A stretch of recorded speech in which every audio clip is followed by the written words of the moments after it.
Do you see what we are learning about today? I don't understand those I don't words. either. Look at that.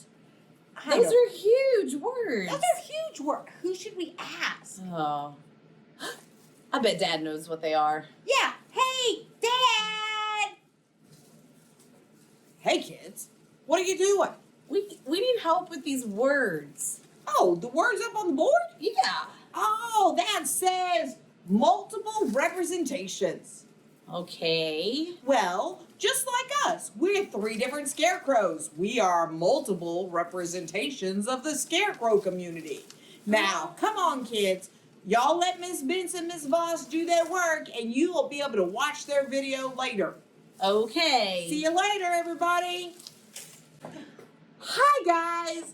We've been called to do our work, we've been told, so let's get to it. All right, today we're learning about multiple representations, and we're going to take a break and do a little bit of English right here. So. Absolutely. It's important. Sometimes you just got to figure out what things mean by things that are around them or what you already know.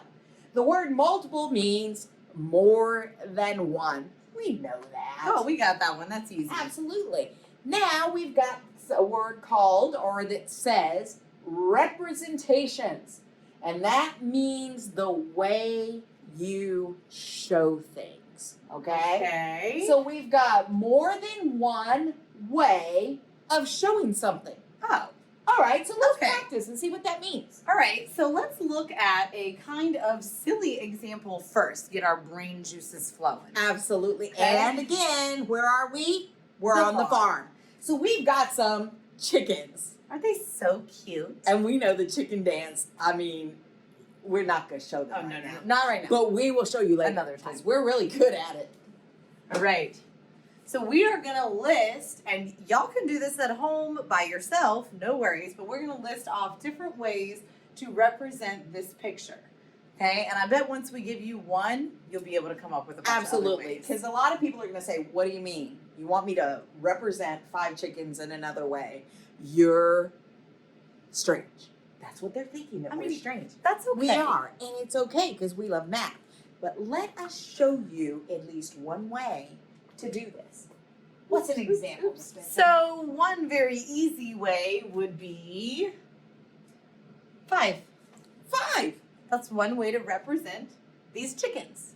I think I have another way. Okay. Can I try? Yeah. Ooh. 5. I A wrote it out as a word. word. Do you have another way? I do. I have a weird way. Okay. If you remember a few videos ago when we were doing the 4 quadrants and we wrote in Roman numerals, we did 1, 2, 3, 4.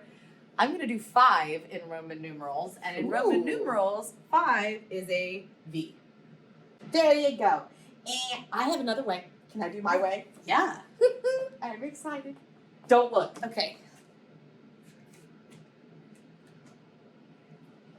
Oh. Whoa. 5. 1, 2, 3, 4, 5. That's another way to represent 5. Thank you very much. I bet some people watching this know some other languages too. That they might be able to put right up We here. don't know any others. No, we don't. That's it. I got 2. That's it. And then, oh, I know. We can do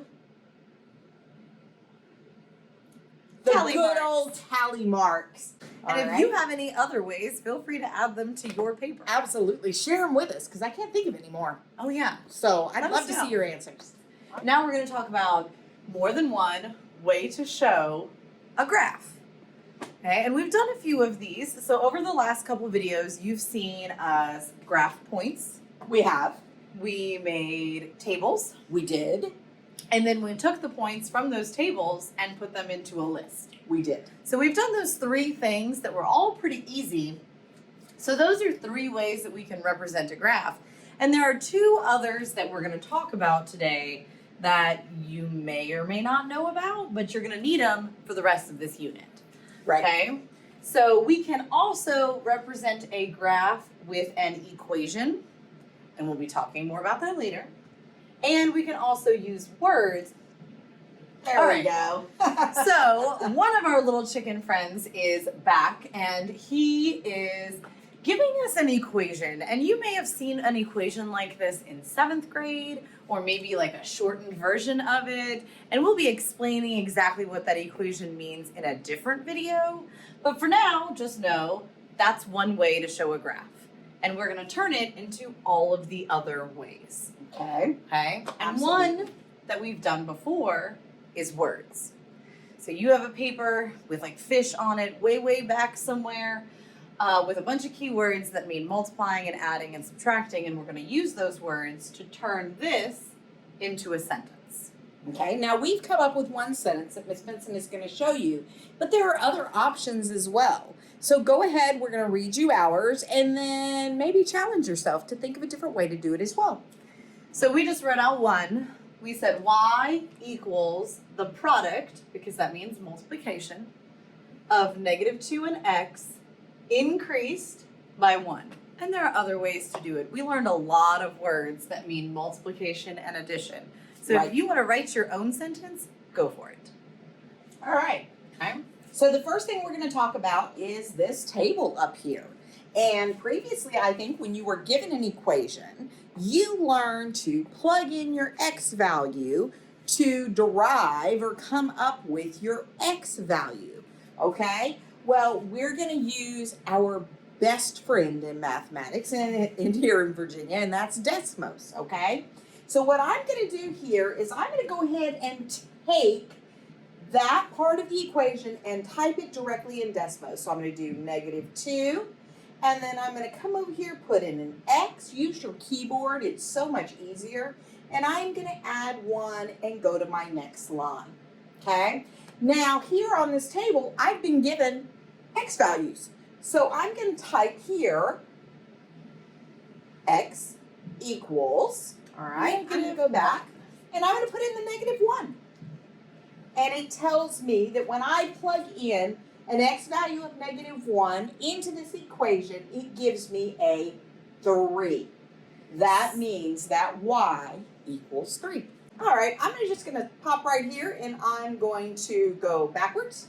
And instead of putting in -1, I'm going to type in a 0, and that gives me a 1. Perfect. And then we left the rest blank. So you can actually come up with your own x values when you're doing something like this. So if you have practice later and you have to make a table, you can really pick whatever x values you want. Since you're not here to tell us which ones you want, we're going to pick them for you. Miss Benson chose 1 and 2, which is a miracle because that's what I would have chosen. Whoa, that's crazy. Hard to believe. So let's put in a 1 here. Are you ready? Yep.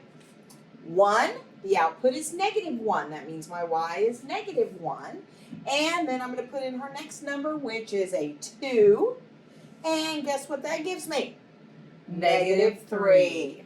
So we have an entire table completed. So we're actually going to let y'all finish. I'll give you one little hint, and then y'all are going to finish doing this. So we have an equation that's representation number 1. Mm-hmm. We turned it into words. That's number 2. We turned it into a table. That's number 3. And then you're going to turn it into a list of ordered points and a graph. So I'll give you the first ordered pair in case you're a little bit confused, and then y'all are going to finish up. Okay, so each row of this table is an ordered pair. So my first point would be -1, 3. You're going to fill in the other points, and then you're going to graph them, and we'll come back and check. All right, we'll see you in a little bit. You're doing a great job.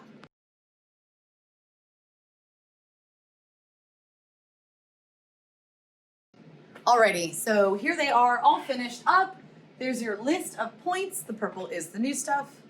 And then here they are graphed. And it does make a line, but that's a lesson for another day. All right, so you've got your multiple representations here. All 5 of them. See you guys later.